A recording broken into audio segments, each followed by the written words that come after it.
Hello and welcome to Joyful, the podcast that will help you live a more joyful life. I'm your host, Chloe Markham, and it's my mission to help you find more joy every single day.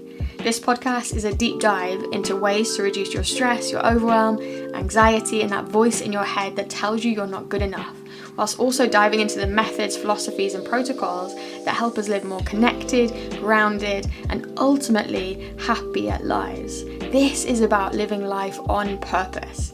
Without any further ado, let's dive into today's episode. How's it going? Welcome to another episode. If you're listening to this in real time, I'm sorry I didn't release an episode last week. I had a cold. You didn't want to hear that. Anyway, here we are. And how are you? Really, truly, how are you? I'm going to talk about this kind of vulnerability today a little bit, but I want you to be vulnerable with me right now. I can't hear you, but I mean, if you're alone listening to this, speak aloud to me. Tell me how you're doing. Are you okay? Are you not okay? Are you sailing high on the winds of a rainbow cloud? I don't know. Are you in the pits of despair? It's okay, wherever you are, and let's just together, take a big breath in through your nose. And sigh it out, sigh it out. Maybe do that a couple more times, and as you exhale, just, oh my god, feel the shoulders go, and your jaw and your forehead get a bit squishier and softer and more receptive to this downward force of gravity, just soften a bit. How are your feet? Where are they at? Can you feel the soles of your feet? Can you feel your body right now? Are you hungry or thirsty? Are you cold? Are you warm? What's going on, baby? What's going on? And I think that is the place we begin, right? Anytime we want to make decisions, anything we want to do, be creative, make stuff happen, I think we need to do it from this place, right? Even if it's that length of time. How long is that? Like less than a minute, 2 minutes? How much better do you feel for that breath, by the way? I'm just saying. It's a big old thing to do. So in the old TYR world, the Yoga Revolution world, I'm crafting a bit of a new member experience, I suppose, or outlook for the Yoga Revolution for the new year. So as of recording this, it's the 10th of November. Yeah, no, I'm doing it well early. Isn't that really organised of me? I'm talking about the episode, but yes, I'm also doing next year's stuff quite early. But I'm planning kind of a new approach to what we do here at the Yoga Revolution for 2024, and I'm really excited about it. But do you know what I keep coming back to? And I'll put a link to a previous episode below if you haven't listened to it yet, about your life mission. It's actually an episode that you can dive into to kind of help you understand your own life mission, and I talk about my own. But having this new idea, new landscape of the Yoga Revolution in a new year on the table, I'm coming back time and time again to my life mission. And that is to enjoy life more, right? It's to promote and facilitate authentic, true, oh my god, happiness in myself and other people. Anyway, more on 2024 later, but just sticking with this idea of happiness,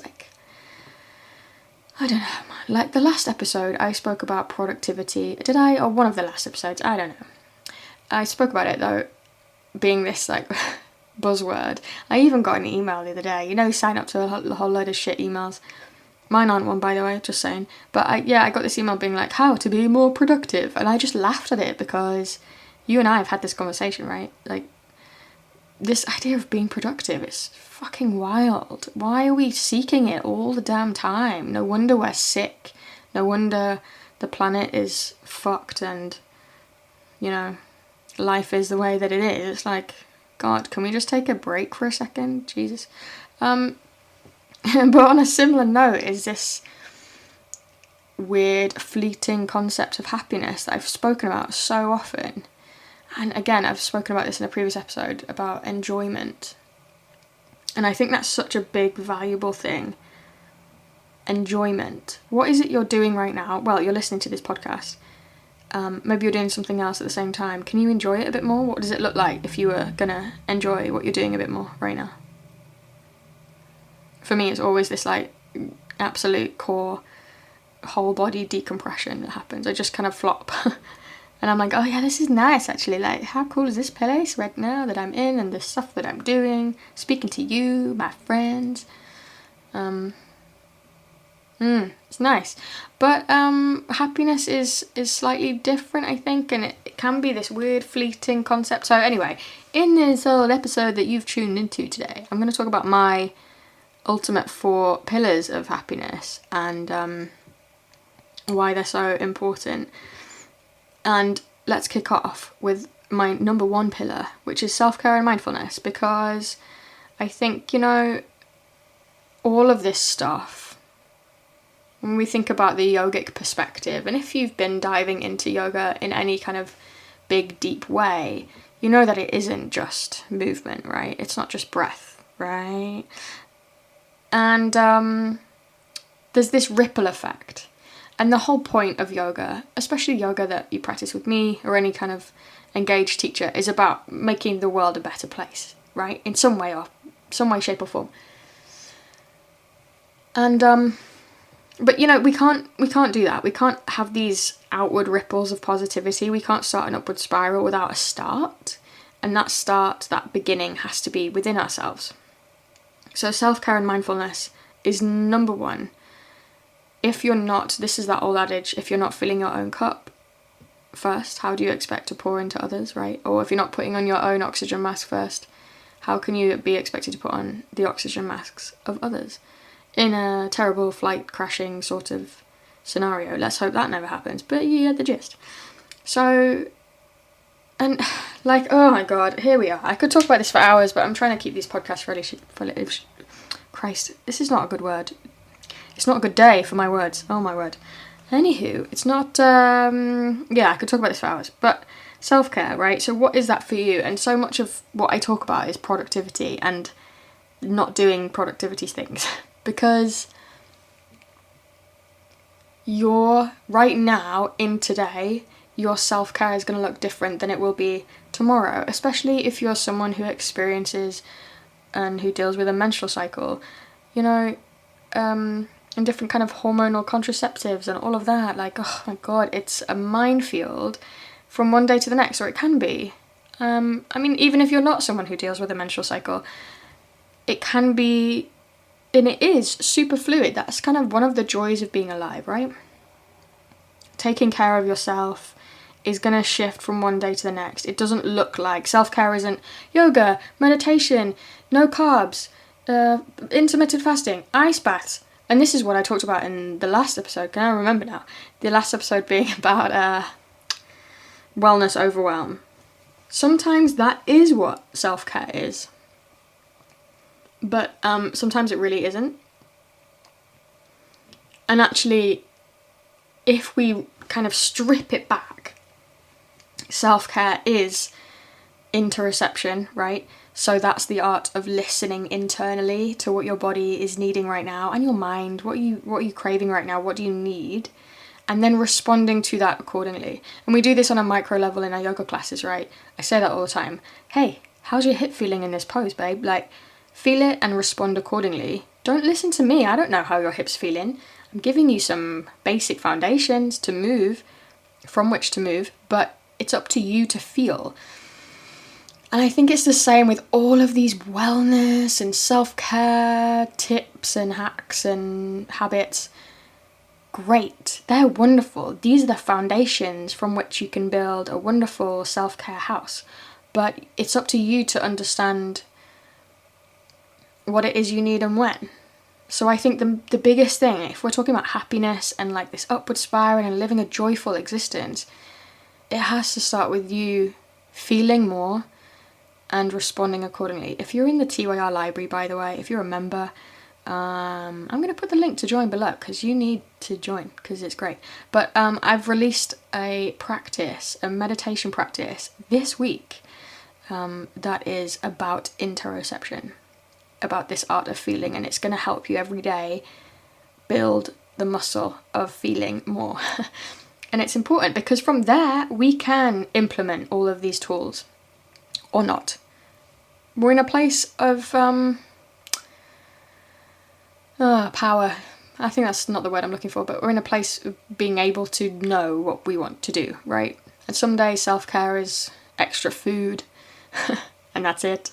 Some days self-care is all of the things, but that's a really big thing. And you know what? Alongside that, and I talk about this again all the time, I'm drip feeding it, baby, because I need you to get this. It's acceptance that not every day is going to be easy, straightforward. Not every day is going to be easy to enjoy today, isn't it? Not every day is going to be like that. Days are shit sometimes. It's part of the wonderful human experience. But this tool that we can learn from meditation, right? Acceptance is the tool I'm talking about. Yeah, it's a really, really, really big deal. Accept where you are, ride the wave, give yourself some love, some comfort, and learn what it is, each day to each day, each moment to each moment. What is it that you need right now? And that's a good question to start from, right? What do I need right now? What do I need right now? And sometimes it's work, sometimes it ain't. So that would be my number one. My number one in the pillars of happiness, self-care, and mindfulness. So I've talked about this idea of this kind of outward ripple effect of goodness, right? That's what we want. That's what I want. That's what I want for you and for myself. Because, it would be nice, wouldn't it, to leave the world a bit of a brighter place, the end of it all. And it starts with ourselves. So if we've started with self-care and mindfulness, I actually want us to shift slightly out. We're still focusing on ourselves, right, for pillar number 2. But it's a little bit wider scoping, and it is gratitude. You didn't think you were going to get away with not thinking about gratitude today, did you? Yes, it's like this kind of trope of mindfulness circles. I almost kind of hate the word gratitude because, so many yoga studios have it printed on a t-shirt, and oh my god. And then actually it's a practice that's emblazoned on your chest, but you're not actually doing it. It's just a little bit, trite. But it's a big old deal. Appreciation, let's call it appreciation. I find that like running, there's been times running my own business where I look back and I keep a journal and I look back and read past journal entries and I just think, fucking hell, what a martyr I have been running my own business. Like, oh, it's so hard. Oh my god, it's so difficult. And yeah, like, it's not easy. Working for yourself isn't easy. But I just want to say, life isn't easy unless you're born to a really loving billionaire family. But even then, the children of that loving billionaire couple will have struggles. It's subjective. It is all subjective. And it's important that we don't see someone else's mental health struggles and poo-poo them because we have no idea what it's like in someone else's shoes, even if they're billionaires, babe, alright? And money doesn't mean happiness. We all know this, okay? Just to remind you. But anyway, I found myself noticing how much of a martyr I was being, and actually how much that affected my work and my passion for my business and how excited I was about my business and, all of that. It affected my relationships, everything, the way I saw the world. And this is with a daily gratitude practice, by the way. But I started to, I don't know if this is just a therapy thing because I go to therapy every other week and I have been for a long time, but it's this awakening to my own foibles, right? Or weird neuroses. And that being one of them, I have a tendency toward this victim mindset. So instead I sat and I thought, actually, oh my god, life is pretty cushy right now. How wonderful it is, how grateful I can be for all of the things in my life, for where I live, for my family, who I love and who are great. No one's crazy in my family, it's very lucky. But, I also have brilliant friends, and we'll talk about that in a second. I love my job, I love the Yoga Revolution, I love that I get to do this every day and support people, and I love hearing people's stories as they work with me, and on and on and on and on and on I went, and it became ridiculous how many things I was grateful for. And I think sometimes that's what we need, right? Just a moment of like, okay, I'm going to write down literally everything. I'm healthy. I have a really good toothbrush. I can afford toothpaste. I don't know, it's a stupid example, but you know what I mean? Like, write down everything you are grateful for.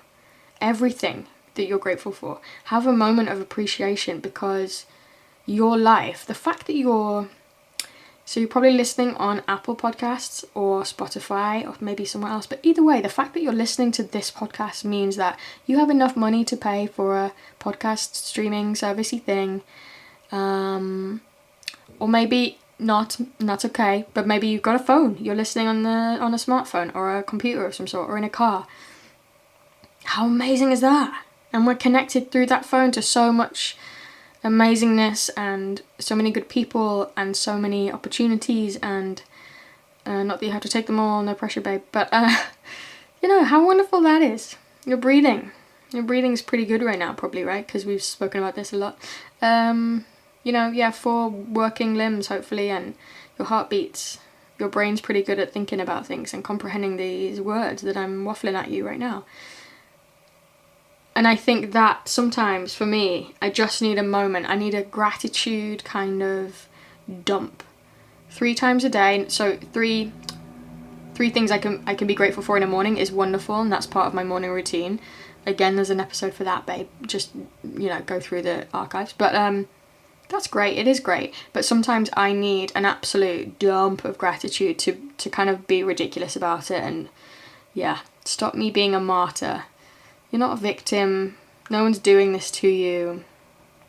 Sometimes, of course, situations might be different and it's hard. Life is hard. But if we can have gratitude and we can recognize the goodness in our lives when we have it and when we see it, and we can open our eyes to it, it's unbelievable. And for me, within my business, it's really changed the way that I see my business. It's changed the way that I operate within it. It's changed the way I think about the future. And it's really big. And the words I speak to you in my podcasts and in my emails and the content that I create in the library, the classes I'm planning, the content, the way I'm going to be connecting, the way I do connect with members, like all of that stuff. And that's just my business. All of it's impacted by my headspace, and so much of that, babe, so much of it is gratitude. So gratitude, appreciation, number 2 of 4 pillars of happiness. All right, so we have spoken about this kind of internal world. What if we start to, and it's important that we start to move out of just our own heads for a second. So my 3rd pillar is connections and vulnerability. So by that I mean, like I spoke about at the beginning, how at some point in this podcast, I don't know, my head's scrambled eggs right now, but I spoke about how grateful I am for my friends and my people, right? But I think it's more than that. I think it's having people in your life that you can be really honest with and really vulnerable with. And Brené Brown talks a lot about vulnerability, right? And I recommend her books, and she does great TED Talks and what's it, right? They're great. And she talks about vulnerability, and vulnerability is amazing, but it's not something that you necessarily give to everybody ever. But it's about finding the people that you can connect with and be vulnerable with. And I am so fortunate, actually, through yoga, 4 of my, actually, if I reframe that, every single one of my closest friends I have found through yoga. And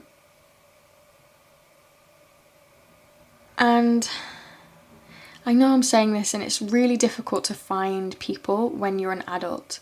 I think in life, you go to school and you're thrown with people that you have stuff in common with already because you're kids and you're stupid and you're daft and you're at the same school, right? And you live in the same area, and it's relatively easy to make friends as a kid, but as an adult, it's quite the opposite. It can be quite the opposite. But there's something really, really profound in these connections, the way you can be vulnerable and open and honest and raw, because so much healing happens when you get to do that, and when you are the recipient of that for someone else. And I said this to a girlfriend the other day, it's a privilege, right, to be that for somebody else. How lovely that is, to be a support for someone else and have them be the same for you. But it's kind of this psychological requirement that we have, and I think weirdly our society is getting so far apart and distanced and cut off from each other. We notice more and more what makes us different, I think. You know, politics and music taste and la la la, we can really quickly find something we don't have in common with somebody. But what if we flip that and find things we do have in common with people?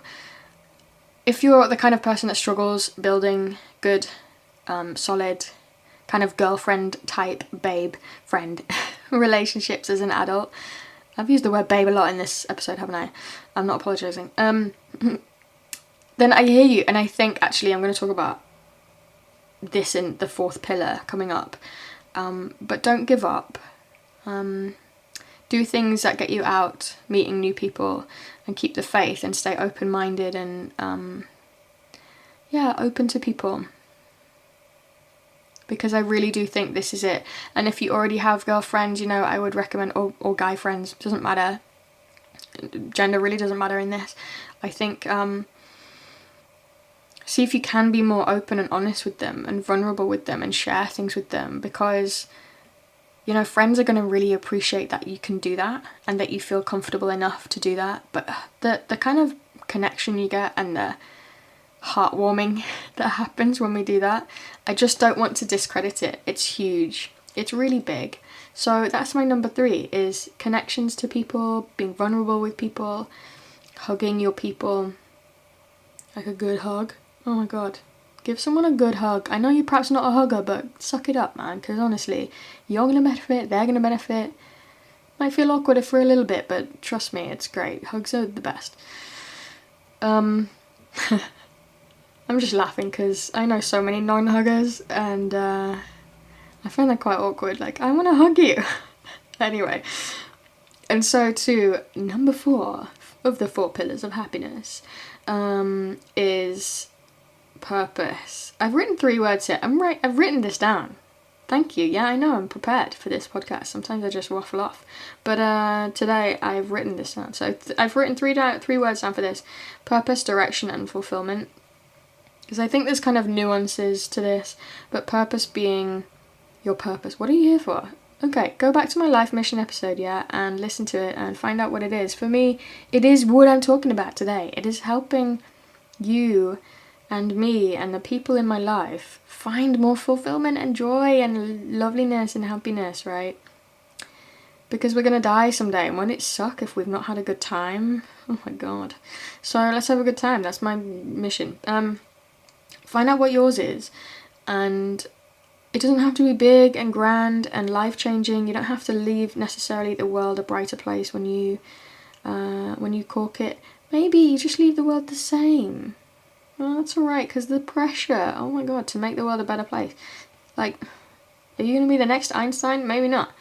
And I don't mean it necessarily Einstein. He did make the world a brighter place. I'm going on a tangent here, but like, you don't have to be a Nobel Prize winner or famous to make the world a better place, right? And maybe today, like I said at the beginning, it's like, every day is different. So just be nice to yourself today. Maybe that's enough. But anyway, purpose. Just have like something that makes you feel alive and excited. For me, it's running a business. For you, it might be making art or taking care of somebody. But this is what I was talking about at the beginning, this kind of outward spiral. It's not about you at this point. This is kind of about serving others in some way. And I don't mean in a big, profound, charity kind of way, which you obviously can, and that's a part of it too. But maybe it's just taking care of your family, right? Maybe that's it. But it's the feeling that you're, again, it's this, I think it's Maslow's hierarchy of needs, something like that. the feeling that we're inputting to something bigger than ourselves. Maybe it's a faith that you keep. Maybe it's a group. You feel like, I don't know, you do the admin for a swimming group you're part of. You know what I mean? Even something like that. It doesn't have to be this big, profound thing, but knowing that you're a part of something bigger than yourself is important. It is important. And I also spoke about direction and fulfillment. And I think fulfillment, you know, I mentioned about connections and vulnerability and meeting, you know, new friends and making new, you know, relationships. And I think getting out and doing things that make you happy. Don't just ignore the idea of, oh my god, I have to make new friends. I need to find people, my people, right? I think remove that from the goal for a second and instead just go out and do the things that you love. If you love surfing, go surf. You know, you're going to meet people who surf too. Whatever that is, replace surfing with anything. Like my grandma, I went to see her yesterday. She is, how old is she? 89? She's nearly 90. And I'm so proud of her because she goes to a sewing club every week. And, you know, local village hall kind of thing. And she was talking so merrily about the people that she goes to sewing club with, and someone bakes, there's like a baking roster, and there are people there who, she's a bit rubbish on her feet, my grandma, and so there are people saying, hey Shirley, do you need cake? What cake do you want? We'll get you cake. And then when she's finished, they're like, hey Shirley, do you want more cake? Need more cake? We'll get you cake. Like, it's just right? Heartwarming. But what I'm saying is you go to these things and you eventually find people that you can be honest and vulnerable and connected with, and oh man, it's so beautiful. But also you're doing your hobby, you're doing the thing that gives you fulfillment. And I love this idea, and I keep seeing it on Instagram Reels or whatever, about paint because you love to paint, not because you want to be a pro. And I think, again, it's this productivity bollocks that we are fed so often and so rampantly, without care or cause or thought, that makes us think that, oh, I can never play the violin because I'll suck. Babe, listen, I play the violin. I've been playing it since I was like 30. So that's nearly 3 years. But, well, it's about 3 years, come on. And I suck.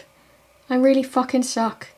But do you know what? I love it because I love specifically classical violin. Oh my god, it's such a beautiful sound. And one day I want to make that sound. Not because I want someone to hear it, but because I like it. And I'm not saying this because I'm preaching, because I'm done and I've made it. Of course not. I definitely think about this when it comes to, yeah, almost everything I do. How can I be pro at that? Because I'm an overachiever and I'm a bit of a perfectionist. But let's just let that go and just do the things because, again, you're going to die. You're literally going to die one day. So let's do the things that make us feel nice, right? So that's an important part of this happiness journey, is doing things that make you feel fulfilled, and you can also meet your connected people that way too. Oh my god. Okay, and direction I think is also a part of this last one. Finding direction, knowing where you want to go. Like, goals are a big deal. For me it's business goals, but also I want to play the violin, you know, well. Less like a dying cat, please.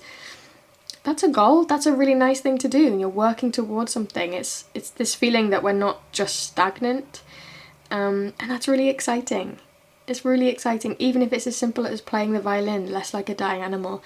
Or, you know, I'm thinking right now, I also play the piano, and I want to get to my grade 8 eventually once in my life. I don't really know why, but that's nice. It's a nice goal to have, and I think having those goals, that purpose, and the things that fulfill you is key. It's really important. Don't discount it. And also, look, if we think about it, it's also such a version of self-care too. Not all of this is putting yourself first, but you're putting yourself first. And by putting yourself first, then you're able to put other people right at the top as well. You know what I mean? But if you can't put yourself first, you're unable to do that. So just to recap, number 1, 4 pillars of happiness. Write this down. You don't have to write this down. Gratitude and appreciation for the stuff you got. No, it wasn't that, was it? I've written it in the wrong order. Number 1 is self-care. Self-care and mindfulness and acceptance of where you are right now. So interoception is a really big thing. Feeling internally and responding accordingly. Then it's gratitude and appreciation for what you got going on right now, for what's happening in your life, what's going good. Yeah, enjoy it all a bit more. And then connections, vulnerability, find your people, find your tribe. Yeah, girlfriends, guy friends, you know, doesn't matter, gender friends, who cares? But like people, human beings that you can look in the eye and ask for help or just laugh about stuff. I don't know what you laugh about. TikTok reels? I don't know. Is that a thing? TikTok reels? No, that's not a thing, is it? TikToks. I'm not on TikTok. Well, I am actually, weirdly, but fuck it all. Fuck it all. Yes. And then the last one. Hey, babe. Fuck. Purpose, direction, fulfillment. That's kind of 3 in 1. There you go. You're getting way more bang for your buck. There was something else I was going to say. Purpose, direction, and fulfillment. But, you know, all of these things are about, yeah, taking care of yourself. And I think it's not like, okay, go and do these 4 things, then you'll be happy. No.